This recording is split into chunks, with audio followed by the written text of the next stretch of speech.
You're listening to Civic Media. You can tune into any of our live shows on any radio station across the state with the Civic Media app. Find us in your phone's app store and listen anytime, anywhere. This is your WGBW Daily News Roundup for the Talk of Green Bay, 97.9 FM and 1590 AM. From the 97.9 WGBW newsroom, I'm Lisa Hale with this local news update. 2 Green Bay men have been arrested and charged in the shooting death of Carlos Otero Aviles of Green Bay at a child's birthday party back in November of 2023.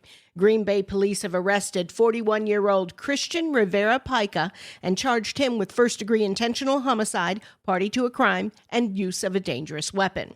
40-year-old Joel Pagan Garcia is also charged with first-degree intentional homicide, party to a crime, and use of a dangerous weapon.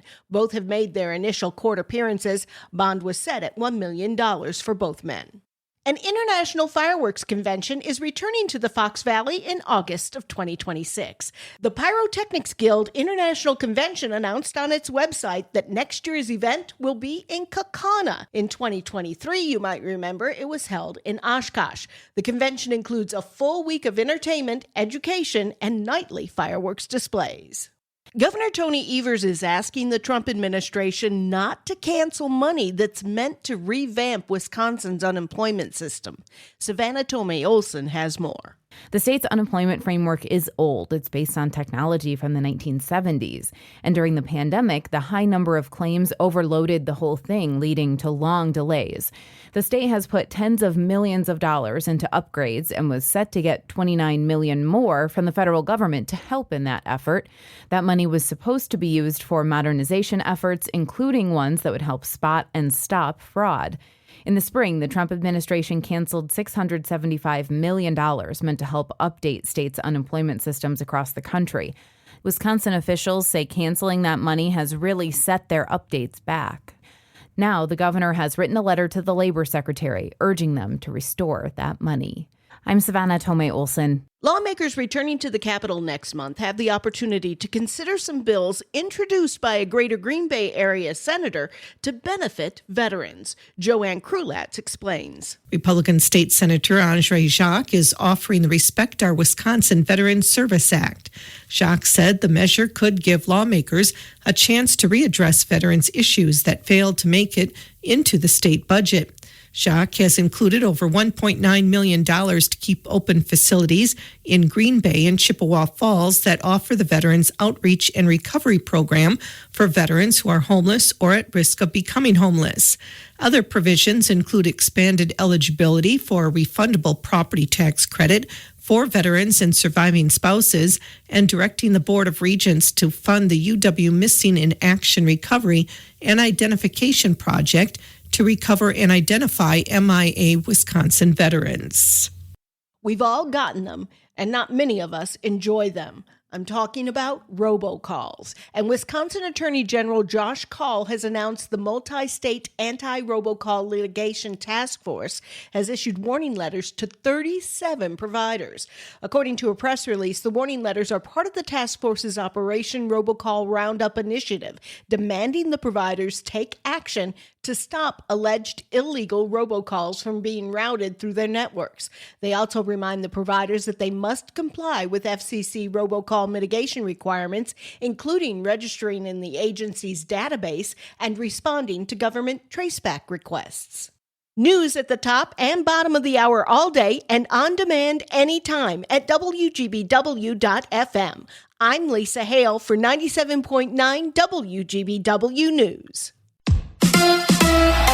The Packers in Indiana. Hi, I'm Mike Clemens with sports with the Packers in Indianapolis for a joint training camp session against the Colts. The Packers arrived here last night. I asked rookie receiver Matthew Golden, with Jaden Reed and Dontavian Wicks out with injuries, what does he expect to see in his first NFL joint practice? Just another great test for me before regular season starts. Just going out there, just trying different things to where I would do in a game. So, just treating it as a game, just going out there, playing fast, lining up, and doing all of that. Base baseball, the Brewers celebrating after beating the Pirates 12-5 to win their 12th game in a row. Starting pitcher Brandon Woodruff. I was telling my wife last night that I was more nervous about. I wanted to win the burgers for everybody, in the stands, and include myself. It's a cool thing. Like, you could tell the energy around today is like on a day game was a little bit more than usual. Seriously, I wanted to win those burgers bad, for sure. That's the Brewers' Brandon Woodruff. With sports, I'm Mike Clemens. On your entertainment beat, I'm Pete Schwaba. There are a couple potentially really cool films opening this weekend if you're thinking about heading to the theater. Spike Lee and Denzel Washington are teaming up for the 5th time to bring us the crime thriller Highest to Lowest, a remake of a Japanese film where Washington plays a music producer who finds himself caught in a ransom plot. The film is reviewing ridiculously fresh on Rotten Tomatoes at 92%. In 2021, a film called Nobody came out starring mostly comedic actor Bob Odenkirk. The film was a surprise hit due to an interesting story and a different type of role for Odenkirk, who played an unassuming tough guy. The film rated well with critics and audiences. Nobody was so well received that the follow-up, Nobody 2, also starring Odenkirk, is being released wide and hits the big screen this weekend. It is reviewing about the same as the original with an 80% on Rotten Tomatoes. Let's go to the movies. Sounds like it's pretty annoying to be a celebrity. Take Leonardo DiCaprio, for instance. Dude was just partying in Ibiza, Spain, and before he knew it, he was part of a routine search by Spanish police. DiCaprio and his girlfriend, Vittoria Chiretti, were attending a party of a Spanish celebrity I've never heard of, and before he knew it, he and some of his fellow partiers were being patted down by police who didn't recognize him. The nerve. DiCaprio was very matter-of-fact about it and just scrolled on his phone during said pat-down. DiCaprio has been dating Chiretti, a 27-year-old Italian model, for a couple of years, and for the record, Vittoria does not like being labeled as a girlfriend. The model, girlfriend, says whenever you date a celebrity with a bigger following, it can be difficult taking a back seat. Maybe she should date a barista, or a longshoreman, or a chimney sweep. Like many famous actors who retire, Daniel Day-Lewis is coming back. The Irish actor announced that he was hanging it up 8 years ago, but a film directed by his son Ronan was enough to bring the 3-time Oscar winner back to the big screen. New York City Film Festival goers will have the honor of seeing Lewis in the film Anemone this coming September. Lewis is considered, arguably, the best actor of his generation. Wouldn't it be hilarious, though, if after 8 years off, he was terrible?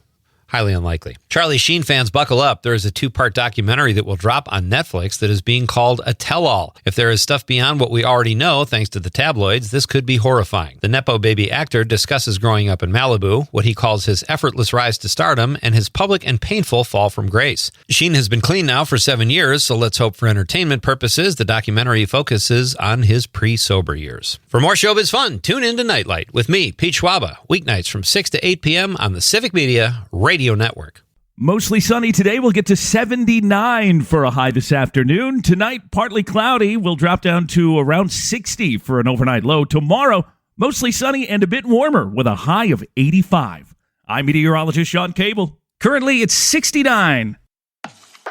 That's your WGBW Daily News Roundup from Civic Media. Subscribe to this podcast on Spotify, Apple, or wherever you find your podcasts. Find more news at WGBW.FM. The national news cycle never stops, but it can be hard to find news about your local community. Civic Media is dedicated to providing quality local and state news coverage across Wisconsin. With the Civic Media app, you can get notifications about local stories that matter to you and your community. Find the free Civic Media app in your phone's app store and choose notifications from the menu to tell us what kind of news you want to hear about.